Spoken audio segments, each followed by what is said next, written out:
واقعات بت شکن سلطان محمود غزنوی قسط نمبر 73 اپنا اسلامک اسٹوڈیو۔ ناظرین، سلطان کو یہ بات پریشان کر رہی تھی کہ ہندوستان کے معرکوں میں اس کی نصف فوج شہید ہو گئی تھی۔ اس کی کمی کچھ حد تک سلطان نے ہندو دستوں سے پوری کر لی تھی جنہیں وہ جنگی قیدی بنا کر لایا تھا۔ ان ہندوؤں کو سلطان نے اپنی فوج کی بجائے زیادہ بہتر مراعات دے رکھی تھی۔ ان میں اکثر نے اسلام قبول کر لیا تھا۔ ناظرین، سلطان جب بلخ پہنچا تو اس نے بغیر آرام کیے دستوں کی تقسیم کا کام شروع کر دیا، مگر اس سے یہ ضروری کام پوری دل جمعی سے نہ ہو سکا، کیونکہ سلطان کو اطلاع ملی کہ دشمن ترمیز کے مقام پر سے دریائے اوکسس پار کر رہا ہے۔ یہ مقام بلخ سے تقریباً 50 میل دور تھا۔ ناظرین، سلطان کو سالاروں نے مشورہ دیا کہ دشمن کے دریا پار کرنے کے دوران ہی حملہ کر دیا جائے، مگر سلطان نے کہا کہ انہیں اطمینان سے دریا پار کرنے دو، اس کے بعد دریا ہمارا دوست ہوگا۔ ناظرین، سلطان کو یہ اطمینان ہو گیا کہ دشمن کا رخ بلخ کی طرف ہی تھا۔ سلطان محمود نے ہاتھیوں کو 2 حصوں میں تقسیم کر کے ایک حصہ بلخ سے دریا کی طرف 5-6 میل دائیں اور دوسرا 5-6 میل بائیں دریا کی طرف جانے کا حکم دے دیا۔ ناظرین، ان کے ساتھ 100 رتھ اور ایک دستہ پیادوں کا بھی بھیج دیا اور انہیں اپنے حکم کے انتظار کا کہا، اور ساتھ یہ بھی کہا کہ وہ دشمن کو نظر نہ آئے۔ ناظرین، چوتھے روز دشمن کا ہر اول دستہ نظر آ گیا۔ سلطان کو اطلاع ملی تو سلطان قبلہ رو ہو گیا، 2 نفل ادا کیے۔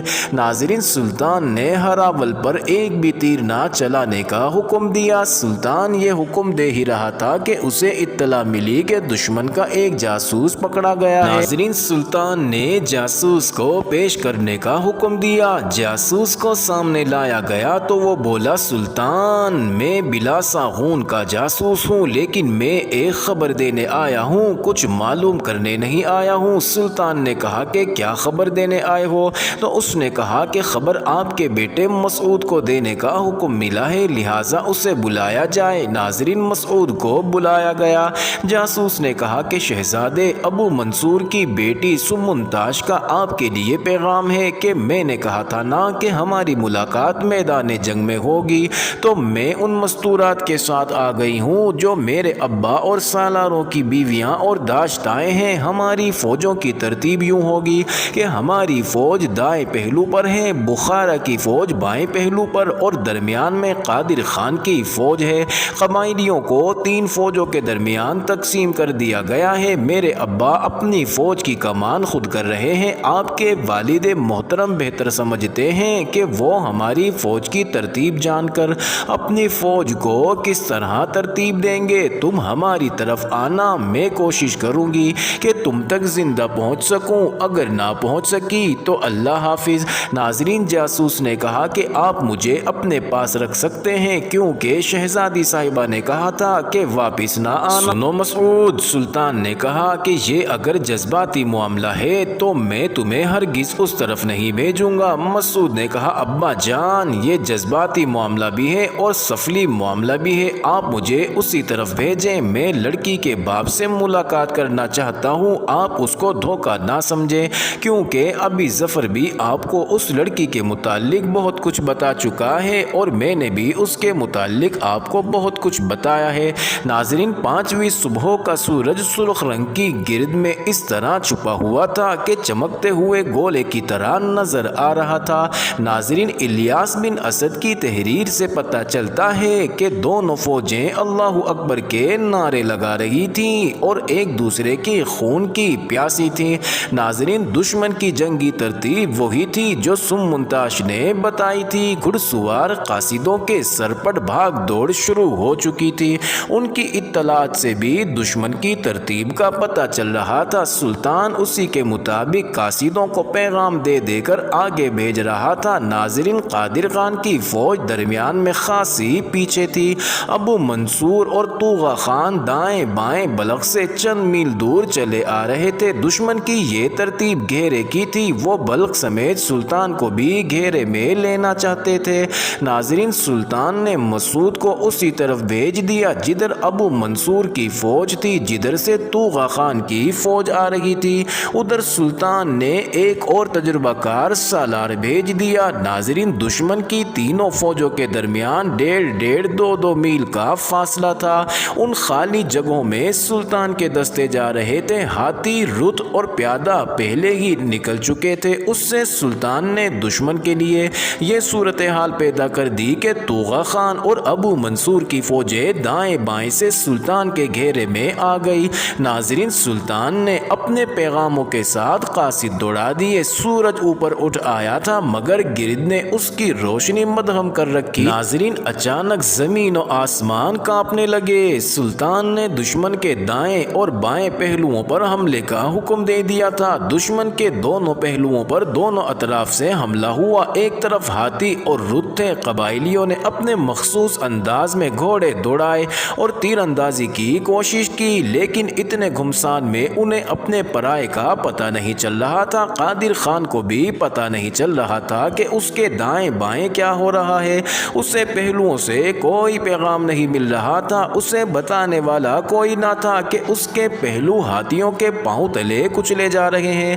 دائیں طرف ابو منصور کی حالت اچھی نہیں تھی۔ اس کی فوج پر ایک طرف سے مسعود نے حملہ کیا۔ جب اس کی طرف متوجہ ہوا تو پیچھے سے چنگاڑتے ہوئے ہاتھیوں اور رتھوں اور پیادہ دستے نے حملہ کر دیا۔ ناظرین، رت سواروں کی توجہ قبائلیوں پر تھی۔ جو ہی کوئی قبائلی اپنا گھوڑا باہر نکالتا اور اپنے انداز سے لڑنے کی کوشش کرتا، 2 رت سوار اس کے دائیں بائیں دوڑنے لگتے اور اسے برچھی یا تیر سے گرا لیتے۔ ناظرین، شام سے کچھ پہلے مسعود ایک بلند جگہ پر کھڑا لڑائی کا منظر دیکھ رہا تھا۔ عقب سے 3 گھوڑے سرپٹ دوڑتے نظر آئے۔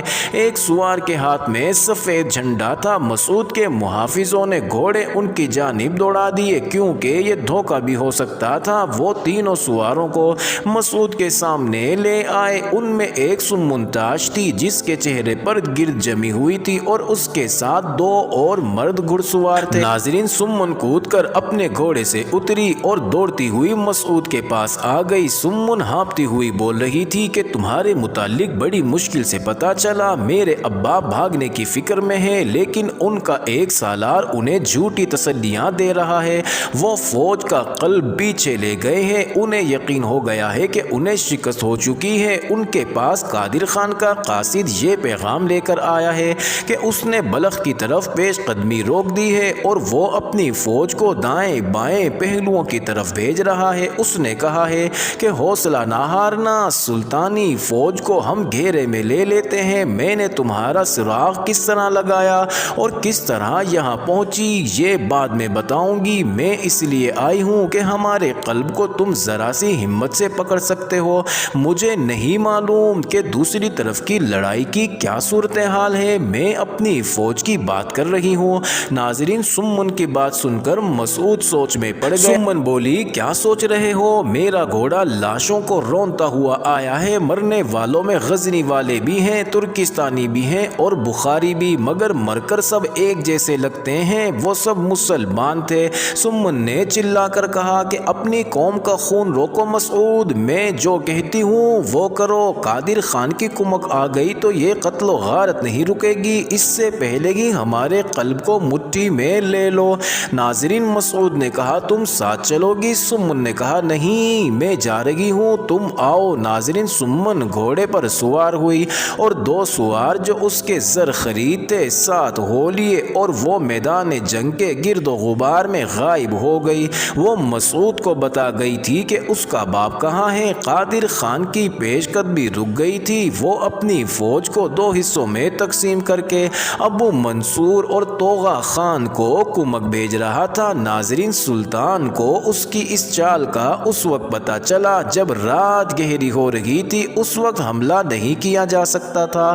ناظرین، سلطان نے اپنے منصوبے میں رد و بدل کیا اور اسی وقت اپنے دائیں بائیں کے سالار اور مسعود کو پیغام بھیج دیا کہ بتاؤ صورتحال کیا ہے۔ مسعود اپنی جگہ پر نہیں تھا، اس کی جگہ اس کے ایک سالار نے پیغام وصول کیا۔ مسعود کم و بیش 100 منتخب سپاہیوں اور چھاپا مار کمانداروں کو ساتھ لے کر ابو منصور کے ہیڈ کوارٹر پر حملہ کرنے چلا گیا تھا۔ ناظرین، یہ ایک شب خون تھا۔ ابو منصور حوصلہ ہار سوار بیٹھا تھا اس کی فوج بری طرح کچلی گئی تھی۔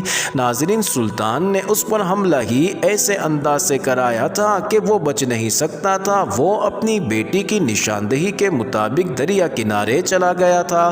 اس کے ساتھ اس کا ایک مشیر، سالار، 3 بیویاں، چند ایک محافظ اور چند قاصد تھے۔ وہاں اس پر حملہ نہیں ہو سکتا۔ ناظرین، مسعود دور کا چکر کاٹ کر وہاں پہنچا۔ وہاں 3 مشعلیں روشن تھی۔ اس نے اپنے آدمیوں کو ہدایات دی اور انہیں پھیلا کر آگے بڑھنے لگا۔ ابو منصور کے صرف 2 محافظ جاگ رہے تھے۔ ایک نے دوسرے سے کہا کہ وہ گھوڑوں کی آوازیں سن رہا ہے۔ دوسرے نے کہا کہ وہی ہوں گے۔ اس نے ایک مشعل اٹھائی اور اسے اوپر کر کے 2 مرتبہ دائیں بائیں ہلائی اور 2 مرتبہ اوپر نیچے کی اور مشعل رکھ کر ایک خیمے کے قریب کھڑا ہو گیا اور منہ سے دھیمی سی آواز نکالی۔ ناظرین، خیمے میں سمن سوئی ہوئی تھی۔ وہ آواز سن کر اٹھ کر خیمے سے باہر آ گئی اور محافظ سے کہا کہ تم آگے چلے جاؤ۔ چونکہ رہنمائی موجود تھی اس لیے شب خون میں کسی قسم کا خطرہ نہ تھا۔ ابو منصور اور اس کے سالار مشیر اپنے اپنے خیموں میں سوئے ہوئے تھے۔ ان تک زخمیوں کی کربناک آوازیں نہیں پہنچ رہی تھی اور نہ وہاں تک لاشوں اور خون کی بو پہنچ رہی تھی۔ وہ سب اس غلط فہمی میں بے فکرے ہوئے سوئے پڑے تھے کہ یہاں تک کوئی خطرہ نہیں پہنچ سکتا، مگر ایمان فروش باپ کی دیندار بیٹی بہت بڑا خطرہ بن کر ان کے ساتھ موجود تھی۔ ناظرین، مسعود اپنے آدمیوں کے ساتھ خیمہ گاہ کے قریب پہنچ کر گھوڑے سے اتر گیا اور خیمہ گاہ کو گھیر لیا۔ معزز ناظرین، یہ انٹرسٹنگ ویڈیو جاری ہے۔ اگلی ویڈیو قسط نمبر 74 میں دیکھنا مت بھولیے گا۔